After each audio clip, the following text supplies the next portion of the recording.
Suthep. Good morning and welcome to Morning Focus. This is Ron Arichika. And I'm Aglit Bunyai. Reuters news agency calls on the government to make a full transparency about the investigation process on the killing of its Japanese cameraman, Mr. Hiroyuki Muramoto. And also the government aims to take back some more of its roads from the yellow shirt protesters, and that follows some successful operations that took place yesterday morning. And also we have a story about oversized, overweight flight attendants who are being squeezed out of their jobs at Thai Airways. Is this an issue of human rights? All the stories plus the cartoon after the break.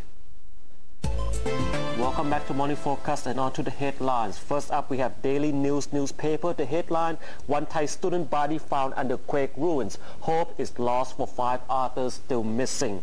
Search and rescue crew have found a body under the CTV building which collapsed after the disastrous earthquake in Christchurch, New Zealand last week.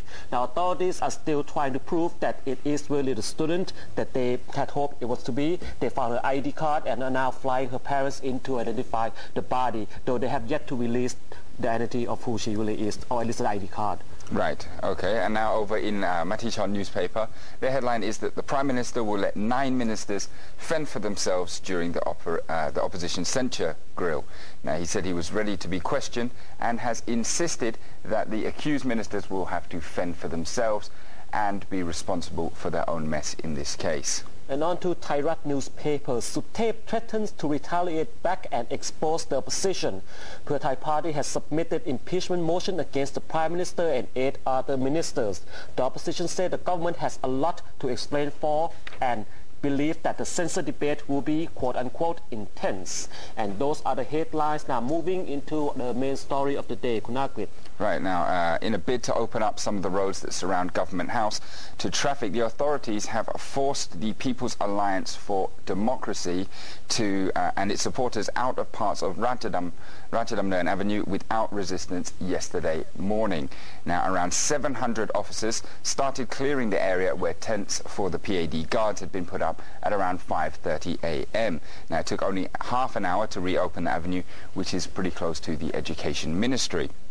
And also the authorities were able to clear around 2 traffic lanes. Now that was for motorists to use the area between Makawan Rangsan Bridge and Misakawan intersection. Prime Minister Apisit Vejashiwa yesterday said the government wants to open every route that has been blocked by the PAD and its allies. He also thanked the PAD supporters for their compliance as they did not resist when the police moved in and removed their tents and belongings from the area. The police will now be targeting Pisanulok Road, currently occupied by the PAD's ally, the Thai Patriots Network. However, the government has not set a date as to when they will move in on the second target. Right now, the Deputy Prime Minister, Suthep, has said that the government could not announce its next operation because this may lead to more protests. But he did say that the police would try to negotiate with TPN, insisting that the authorities would not come to any compromise with the protesters. And that following the dispersal yesterday, PAD core leader Chamlong Si Muang said that the group had not wanted to vacate the area but were fully compliant and put up no resistance to police officers yesterday morning. Now, Kun Chamlong told PAD supporters who were following the rally on live TV and radio broadcast to remain calm. He said, and this is a quote, "This is just the first part of their attempts, there being the government, to disperse the rally, and it is what we have expected." Kun Chamlong said the government itself would be the one who blow the whistle that signals them to turn out in mass. Kun Chamlong also challenged the police report that they have arrested 2 yellow shirt PAD carrying .38 caliber pistols. He said the PAD imposed strict rule that no one is to carry weapons, alcohol or drugs in the rally site. Right, I'm sure rules always followed. I always follow. This is Thailand after all. We do not bend, we do not break. We follow strictly by the rule. We're like the Germans. I'm sorry, go ahead. Right, okay, moving on to our next story now.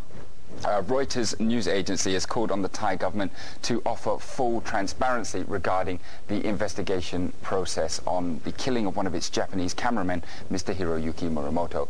Now, the news agency's request follows the Department of Special Investigation's new report that says that Mr. Muramoto was actually killed by bullets from an AK-47 gun while covering the clash between soldiers and red shirt protesters on April 10th of last year.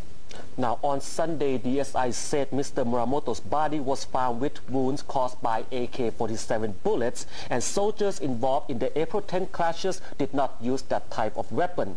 However, DSI's initial findings clearly concluded that the troops were responsible for the death of the Japanese cameraman. This raised speculation that DSI Chief Tarit Pengdit might have tried to find an excuse for the army, which he, of course, denied. Now, of course, yesterday we reported that, according to an army source, the Army Chief of Staff visited the DSI, talked to Tarit, and afterwards, 2 weeks later, we have this new report. But that is not confirmed, by the way. It's just according to one army source in the Bangkok Post newspaper. Right, in that newspaper. That we work for, yes. Right, now, continue with this story. Reuters editor-in-chief Stephen Adler said yesterday that a preliminary DSI finding leaked to the news agency late last year said that the bullets that had hit Mr. Muramoto came from an M16 rifle fired from the direction of soldiers during the clash. Now, you should bear in mind that the official report that came out did not conclude the type of weapon that the bullets were from. Now, this finding was based on the testimony of a police officer who was near to Mr. Muramoto when he was shot. Now, this officer was unsure of which direction the bullet was fired from, but did believe that it had been shot from the military line. In his statement yesterday, he called on the Thai government to take the investigation forward and said that the apparent contradiction between the preliminary investigation and these reports makes full transparency about the process and its findings imperative. Now, over on the other side, in his defense, DSI Chief Tarit at a press conference yesterday said the previous report on the death of Mr. Muramoto was based on a testimony given by only one witness, the police officer. He said the officer claimed he stood near the Japanese reporter during the time of the shooting. However, the witness could not confirm where the bullets were firing from, adding that the officer only believed that the bullet might have been fired by government forces. Meanwhile, Army Chief Prayut Chan-o-cha denied that the army used AK-47 rifles during clashes with the protesters, despite having such weapons in its possession. General Prayut also said he saw no reason for his troops to shoot the Japanese reporter. Meanwhile, commander of the unit in charge on that day, on April 10 at Kokwon section, also maintained that troops from his unit had not used AK-47 rifles but M16 rifles. And so the controversy rages on. Right, somebody will eventually go and ask that particular police officer, but he probably will be very hard to find. Yes, he may change his story once again. Who knows? Who knows? Now we move on to some comments from the Thai newspapers, and we start off with Komchatluk, where a columnist today said that the release of the 7 UDD leaders means that the red shirts are back, and that this would again mean more headaches for the government in the future. Now, the columnist noticed that the gathering last Sunday at Wat Batu Monaram was not a pre-planned rally like the recent ones, but he did believe that that now the UDD would hold rallies once again, and those would spread across the country, and that would be in order to check their ratings among the public. Now, he also noted that there have been calls for the recently released 7 UDD leaders to appear at public rallies in many provinces across the country, and that now a new fight has begun. However, this time that this fight was more based on parliament seats than for anything else. Now, the leaders would now run for elections under Pheu Thai banner and will, of course, call on racial supporters to vote for them. The columnist said the government had made a terrible mistake in releasing the 7 UDD leaders. He said UDD rallies will now intensify its pressures on the government to step down. He also cautioned the government to be very careful. The columnist said mounting pressures and unresolved issues and controversies has pushed the government into a corner, and in the end it will be forced to dissolve the House while its image is still quote-unquote negative. And because of its failures, it's possible that the power will shift back to Thaksin Shinawatra once again after the general election. And that's the issue of the election. Moving on to something lighter, or perhaps heavier. I'm not sure which way. Not literally, but please go ahead. Okay, right. A number of Thai Airways International staff have threatened to complain to the National Human Rights Commission over the company's decision to impose a body mass index, or BMI, and waistline control on its flight attendants. Now, the management at Thai yesterday, however, insisted on the necessity to control the weight and shape of its flight attendants and said that stewardesses who are 160 centimeters tall must not weigh over 66 kilograms, while stewards who are at least 165 centimeters tall must not weigh over 74.8 kilograms, and their waistline should be around 32 to 35 inches respectively. Now, the management yesterday denied the airline's management was violating staff's human rights by imposing the BMI and waist control, and the regulation was aimed at improving personalities of the flight attendants because they have to help the airline boost its competitiveness, while their health also have impacts on their services and the safety of passengers. In case of accident, flight attendants must be agile and be able to evacuate passengers from the plane within 90 seconds. According to Thai Airway management, airlines worldwide implement such a standard. Right. Evacuate the plane in 90 seconds. In 90 seconds. Now, I prefer a husky flight attendant who will be able to carry me. You like husky and help me with my luggages. I don't care for skinny flight attendants. I don't know what the problem is. And I say big people have better personalities than skinny people. Look at me. I have bad personalities. That's very true. That's very true. That is very true. You should not discriminate.